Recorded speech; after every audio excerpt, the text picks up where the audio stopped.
Good morning. Welcome everybody. Welcome to this presentation on mindful connections. I'm Angela Rako and going to be leading this session. But before we start with this session, I'd like us to acknowledge the Wurundjeri people as the traditional custodians of the land on which Federation Square resides. We acknowledge the elders, past, present and emerging. Federation Square rests on the traditional land of the Wurundjeri people, part of the Kulin Nation.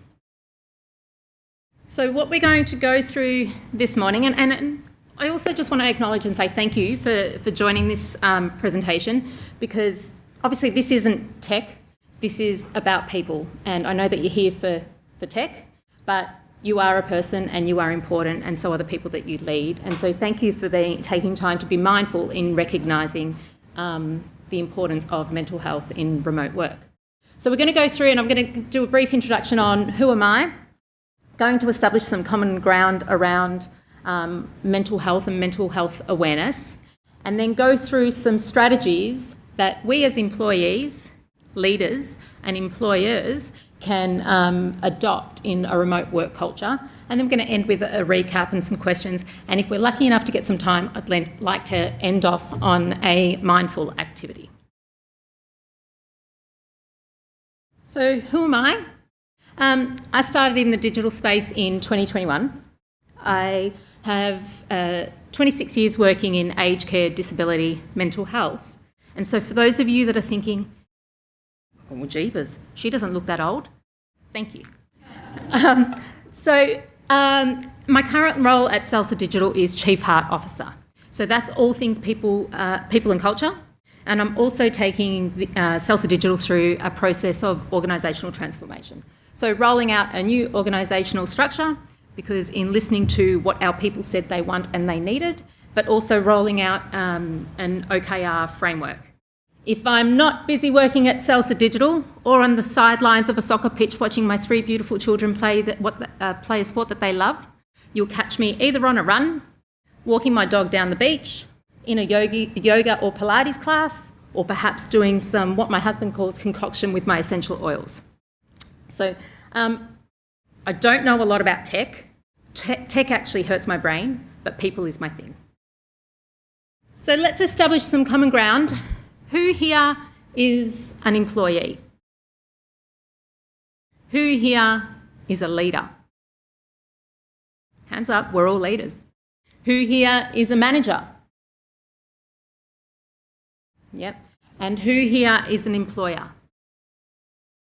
Yeah. So who here's got family? And hopefully you all have friends. Yeah, fantastic. So you're definitely in the right place, because mental health in a remote work environment doesn't only impact you personally, but it impacts you, it doesn't only impact you professionally, but it also impacts you personally. It not only impacts you, but it impacts those around you, your family and your friends, and that's why it's really important to create mindfulness and awareness in the work that you do. So just for some context, where have we come with remote work? So pre-COVID, remote work was really much a perk. People were having long commutes, long days, and finding it really difficult to balance family and work life. A study conducted by Stanford in 2022 shows that in the US, these stresses of long commutes, long hours, and difficulties in balancing work and life balance cause 120,000 deaths per year. So this is why it's really important that we recognise where we've come from and where we're going and make sure that the shift is there. Pre-COVID, only 13% of Aussies employed worked remotely. Post-COVID, in 2023, 37% of Australians worked from home at least once per week. Where are we now? In 2024, 45% of Aussies were employed working in a hybrid system. And where are we headed? So there's a push for return to the office, but interestingly enough, over the past 5 years, the Google search on remote jobs has increased by 342%. That's a massive jump.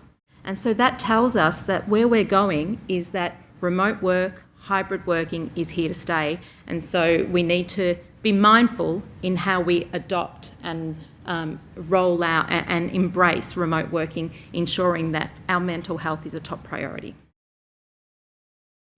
So let me ask you, just quickly, what do you think some of the benefits of remote work are? Now, if I had Freddo frogs, I'd be throwing one at you, but I don't have them, so let's just improvise. What do you think some of the benefits of remote work are? Yeah? Yeah. And I'm going to come exactly to that. Perfect. Thank you. Okay.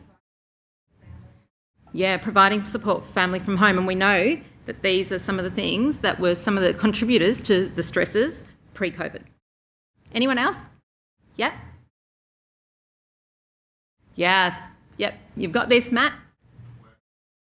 Work-life balance. Hey, I'm going to go. Like, you guys can, you've got this down pat.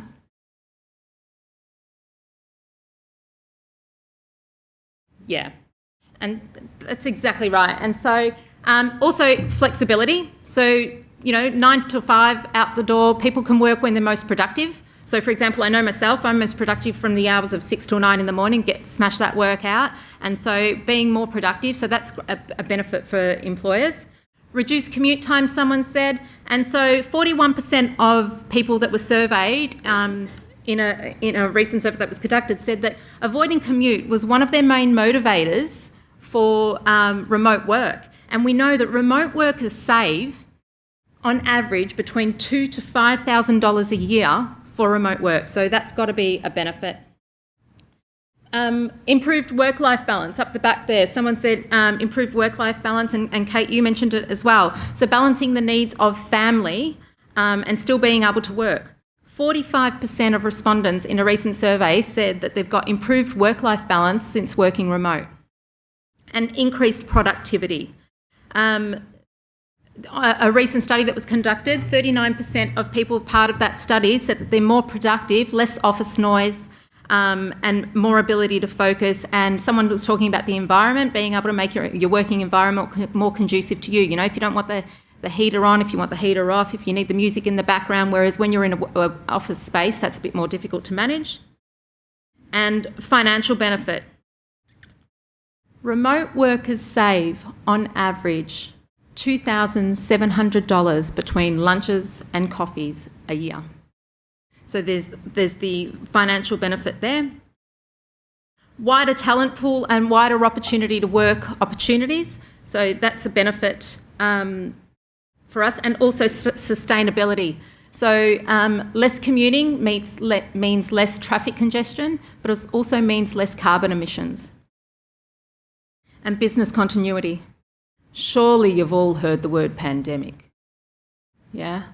So remote work enables business continuity, and also means that us as employees, if we need to go travelling or want better life-work balance, if we're working remote, we can still continue working without interruption to the business. So whilst there's benefits, there's also challenges. And so some of the challenges are from a physical perspective.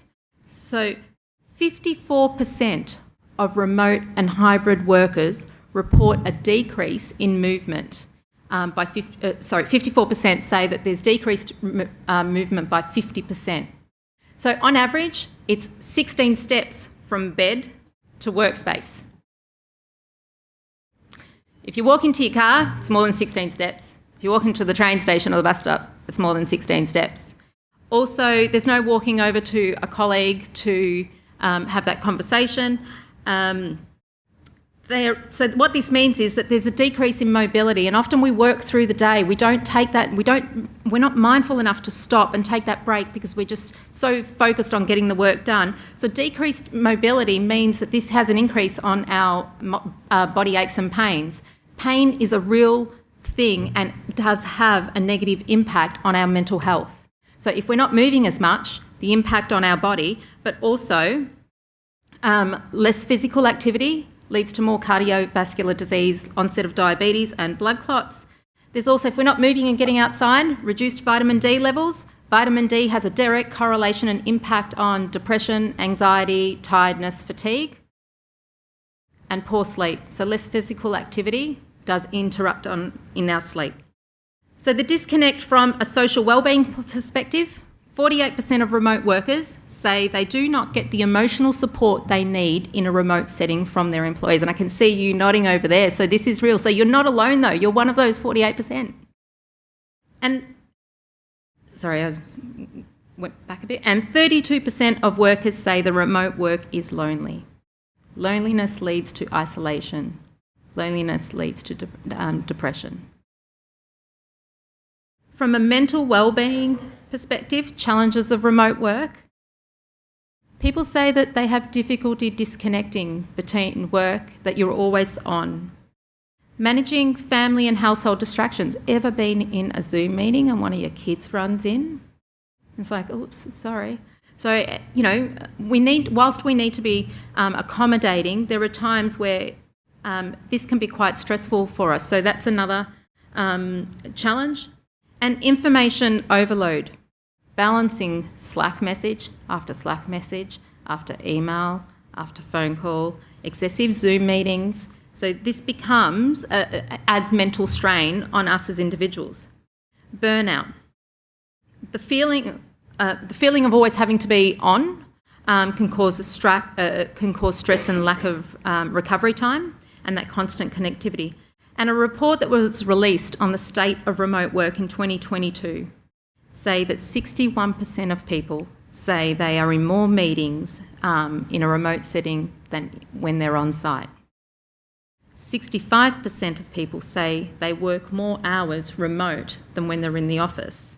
So what this means is that there's overcompensating, pressure, the feeling that you have to constantly prove that you're productive. So that adds a mental stress to us. And in 2024, 30% of people said that they find it difficult to separate work and personal life. So if you're feeling alone, if you're feeling any of these challenges, know that you're not alone. But despite these challenges, a study that was conducted in 2022 said that shows that 97% of people want to continue working in a remote setting till retirement. And whether that's fully remote or in a hybrid system. And so what we need to do is that we need to be mindful in ensuring that we roll out strategies to accommodate this shift from where we've been to where we are now and to where we're going. So what is mindfulness? Mindfulness is about being fully present. It's about being engaged and paying attention to your thoughts, your feelings, and how your body is responding to the environment. In a work setting, it's about attention and awareness of the current experience. And mindfulness, what studies confirm and show is that mindfulness in the workplace, so working remote and being mindful of the stresses, reduces stress, increases job satisfaction, improves relationships and emotional wellbeing, which has a direct positive impact on performance. And so, how do we create a culture of mindfulness? Surely it's more than just gift hampers, which are lovely. Like, who doesn't like a gift hamper or a box of chocolates? But it's more than gift hampers. It's more than wellness apps, and it's more than yoga. So the foundation, so there's 4 pillars to creating a culture of mindfulness. First is the foundation, creating a culturally safe environment where people feel safe enough to have conversations around mental health and discuss their mental health challenges, ensuring that there's clear communication and that you promote empathy and compassion as a company value. Mindful leadership, leading by examples and by sharing your own mental health struggles, but being mindful of the words that you use and the language that you use and the interactions that you give. Everyday practice, ensuring that people know what access they have to support systems and ensuring that policies and processes accommodate the shift from where we were to where we're going, and ensuring connection and cohesion, meaningful connections within the workplace. So now I'm going to go through some practical strategies for each of those 4 pillars, but knowing that mindfulness in the workplace managing mental health isn't only one person's responsibility. It's a collaboration between us as employees, leadership, and employers. So, and I'm conscious that I'm racing through this, but I want you to know that mental health is such a big topic, and 30 minutes to present everything that I need to present and want to present and that I'm passionate about and that evidence and work experience shows me is not enough. But I'm available for questions at the end. So from an individual's perspective, setting clear boundaries, setting your work schedule, making sure that you've got defined work hours, that you're scheduling lunch in there, and that you've got 15 minutes through the 9 till 3 to get out and go for a walk, because that's going to impact on your vitamin D levels, which I spoke about at the start. On the hour, every hour, get up, take a stretch, stretch your back out. Familiarise yourself with mental health resources, whether that's in the workplace or whether that's in your local community. And time management. Set times where you look at email and Slack so that you can be productive. Is it at 9 o'clock, 12 o'clock, 3 o'clock? And hydration. Hydration is really, really important because hydration actually helps with our alertness. It helps with our focus. It also helps with our ability to, have that physical activity. So, and it gets you up and about and moving away from your desk. As a leader, create a no-blame culture. This is the foundation. So when mistakes are made, when someone makes a mistake, because no one here is perfect, some might think they are, but sorry. Create a no-blame culture. Think about how do you respond when someone stuffs up? Is it a I told you so, or is it can we understand how this happened and how we prevent it from happening again? Set realistic expectations with your team, people that you supervise. Ask them, how will I know that I am effectively supporting you as a manager? What is it that you expect of me? Establish that common ground. But also communicate your expectations, because if you don't communicate your expectations of what you expect from your team, then how are people supposed to know? And supporting and encouraging initiatives. So if your team are getting involved in some mental health initiatives, then support that, promote that. From an employer's perspective, creating a framework that values mental health. Have you got a mental health policy? Are you incorporating mental health into your company values? Is mental health part of your onboarding process? Do people know whether you've got an employee assistance program, who they can go to and what they can do, what support that the company is going to offer?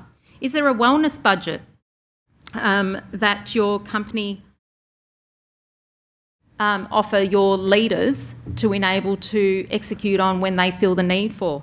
And is wellness part of your everyday practice? Like, do you have a Wellness Wednesday? From a mindful leadership perspective, leaders, lead with vulnerability. Share your mental health struggles, share your challenges. So when you share what you are struggling with, it's enabling conversation. It's making mental health a conversation, a normality within your workplace culture. Check-ins, so scheduling regular check-ins with your team, but also on a daily basis, sending a Slack message. Hi, how are you going? So you're actually stopping, you're being mindful. Authentic appreciation at the end of the week. Sending a thank you. Last week at Salsa Digital, we celebrated Employee Appreciation Day. Each staff member that spoke at the gathering, the online gathering that we had, said that, yeah, the gift, the hampers, they're nice. But what's more meaningful is the appreciation that they get, the kudos that they get and the call out that they get from the team. That doesn't cost anything. Initiating mental health conversations. As a leader, if you're concerned about someone that you directly supervise, call it. Talk to them, ask them, but be mindful of the words that you use so that it's empathetic and it's with compassion and that they can see that you're being authentic. Don't sweep it under the carpet. Acknowledge, this is a difficult conversation for me to have with you, but I want you to know that I care and I'm noticing this. Promoting self-care and flexibility. If you can see that someone's struggling, as a leader, ask them, do you need to take a day off? because that one day off is going to have a positive impact on their mental health, and it's also showing a culture of mutual respect. But more importantly, it's also going to, from a company perspective, it's going to cost you less supporting that one day off than, in a month, that 1 week off. From an employer's perspective, employing a kudos platform, professional development, so making sure that your leaders know how to recognise the signs of burnout, know how to have the conversations around mental health, and so investing in them so they are confident enough to have these conversations and not sweep mental health under the carpet. Oh, sorry, I skipped over those ones. Focusing on connection as well. Some of these I've talked about, so I'm just going to go through them quickly because I'm also aware of time. Everyday practice. As individuals, ensure your calendars and Slack are up to date. Share resources that you're involved in. Have empathetic interactions with your team. And mindful communication. So think about the words that you use. Think about the timing of your conversations and schedule you time. Stop in the middle of the day. Take 5 minutes to just stop, listen, and be aware of your surroundings, because that 5 minutes is going to help you regroup and reground. Whether that is even getting outside or just going for a 5-minute nap, take a break, focus on you. As leaders, I mentioned reassuring confidentiality. If you're encouraging conversations with a teammate around mental health, reassure them that what they're talking to you about is confidential, and you'll only if you're going to share something or want to share something, that you'll ask for their permission first. From an employer's perspective, ensure that people know who they report to, who they can go to speak to. Ensure that there's access to mental health, promoting, like I mentioned before about your employee assistance programs, and regularly distributing pulse surveys to check in on health. Promote health and wellness initiatives, and the mindful connection was a responsibility for all. And finally, connection and cohesion. From an individual's perspective, if your employers are putting on an initiative, participate. And if it's something that, if you want something to happen, share your ideas in the workplace. Provide constructive feedback. One thing, sorry, I'm going to go back there. Daily intentions. To feel like you are productive and that you're balancing. You've got this. You're managing work-life balance. Start your day with writing three things you want to achieve for the day. And at the end of the day, come back and review your list. Also, daily manifestation might sound a bit hippie-ish or a bit different, but the reality is daily manifestation works. If you think it, write it, say it, and visualise it. This is going to have a positive impact on your mental health, because your subconscious starts to believe when you think it, write it, say it, and visualise it. Leaders, acknowledge your team members. If they've got a celebration that's happening personally, share it with the team, obviously with their permission. Organise in-person events and organise virtual co-working with a twist. Why not do Superhero Wednesday or, Pajama Friday or something like that? Make it a bit more fun so that there's interaction. And employers, initiate group challenges. For example, 10,000 steps. The 10,000 step challenge in a workplace. It's an online, it gets people physical, it gets people interacting, and it gives people a common cause. Create water cooler spaces in your communication channels. So starting with sharing photos or recipes, and culture champion votings. One of the things that I forgot to say in here as well, connection and cohesion. One of the things that we've recently instigated at Salsa Digital is that we've also implemented a meeting-free framework. So two mornings a week and one afternoon a week, we have internal meeting-free zones, because going back to where I was saying how people said that they're in too many meetings and feeling like they're in too many meetings, this has actually helped the connection and the cohesion with the workspace, because people feel like they're getting more productive work done, and uninterrupted work during these meeting-free zones. So when they're actually coming together, there's more cohesion because people have had time and space to think. And connection and cohesion as well. One of the things I forgot to say before was around mindful meetings. Ensuring that your meetings start and finish on time, like this presentation is going to start and finish on time, Chris, it's all right, I've got this. And so making sure that your meetings start and finish on time, making sure that you've got your agendas in place, making sure that people know what they need to do to come prepared to meetings, because there's nothing worse than being in a meeting and someone doesn't turn up prepared, and so then that doesn't create cohesion in teams. So that's really important as well. And so I've raced through some of these and I've probably forgotten a few bits because I'm trying to get it through, so I do apologise. But in recapping, so my recommendations are that as individuals, you take the time to reflect on your personal boundaries, that you implement strategies for yourself and you stick to your schedules. Leaders, lead with intention, balance yourself and balance others, and be mindful in your connection.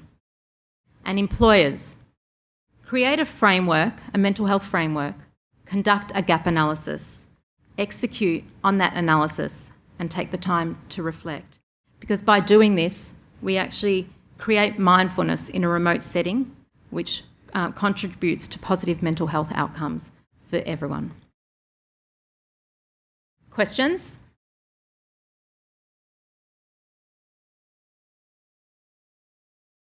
So either I've covered all the information you wanted or you found it really, really boring and not relevant. So any questions at all? Yeah, Chris? I had one question, which was, I think you mentioned that people reported not getting the emotional support they needed. I think you said from their employers. And I just wondered about that statement and kind of the scope of getting emotional support from your colleagues or, the people you might work near, as opposed to the support that an employer can provide. Yeah, so I think it's like a pie, really. There's many bits to receiving that emotional support. So your employer can, from a resource perspective, but it's also really important that as colleagues, and that's why I said about mindful connections from in everyday practice, from an individual perspective, it's about, as if you as a co-worker see that someone's struggling, having those conversations and offering that support so that there's that awareness. But definitely everybody contributes to getting that social support, that giving and receiving that emotional support. Yeah.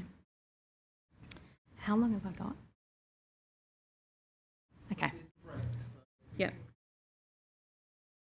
Matt? So you mentioned check-ins. Do you find if you're remote working, you're going to be considered and I guess prioritise that because it doesn't just happen because you're in the office? Yeah, so actually having them scheduled and also sticking to them, because they're one of the first things that are easy to drop off because another meeting, can come up or you don't have time.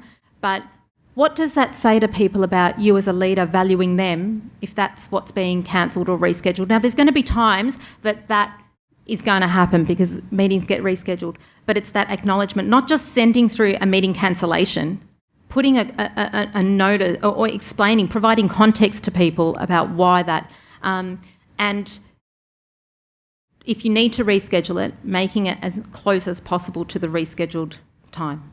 Does that answer your question, Matt? Yeah, great. Now, there was, yeah? I am quite involved in peer support in the SCS context. Yeah. And one thing that we're encouraged to do in interventions there is remind volunteers of the value of what they're doing to the community that they serve. And that makes me think in this context, perhaps an aspect of mental health would be reminding employees periodically of the value of what they're doing in their work.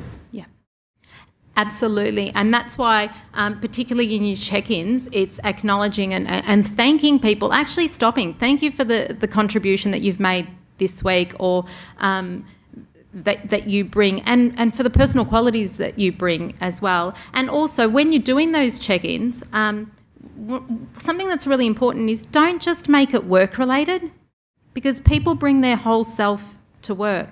So take the time to actually establish connection, because you need to establish trust. If you want to be able to provide people with the support, it's about trust. Going straight into a work conversation, you're not going to establish the trust. So taking that time in that to, yes, acknowledge what they're doing, but also first, acknowledge also their personal lives, not just the work environment. Is there any other questions? No? Okay, I'm going to end off with, I just want you to take a time, and this is an example of how in a remote setting, mindfulness doesn't have to take 5 hours, it doesn't have to take 10 minutes. We can practice mindfulness in a matter of 2 minutes. And while I know that this might make some of you feel uncomfortable, I would like you to close your eyes and take the time to think about 2 things that you can feel right now.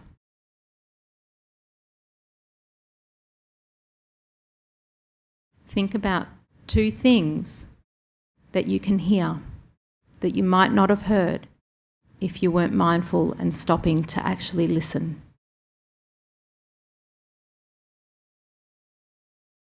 Two things that you can smell. Hopefully the person next to you put some deodorant on today. And even with your eyes closed, 3 things that you can see.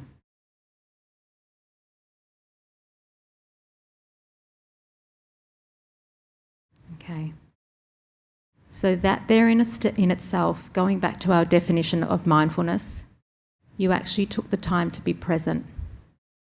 You actually took the time to refocus. And that in itself doesn't take long when we're balancing many emails, many Slacks, children running in and out and trying to balance many different workloads. And so I thank you for taking the time to listen to my conversation today. Please, if you've got questions, this is a topic, like I said before, I spent 26 years working in this area. It's not something that I can do justice in 30 minutes. So I hope that you did get something from this presentation, but always happy for you to reach out. Angela.Rako, R-A-K-O, @celsa.digital, and happy to answer any questions or share strategies that I've implemented at Celsa, but also in my 26 years of working in a completely different industry. So thank you for your time. I appreciate it.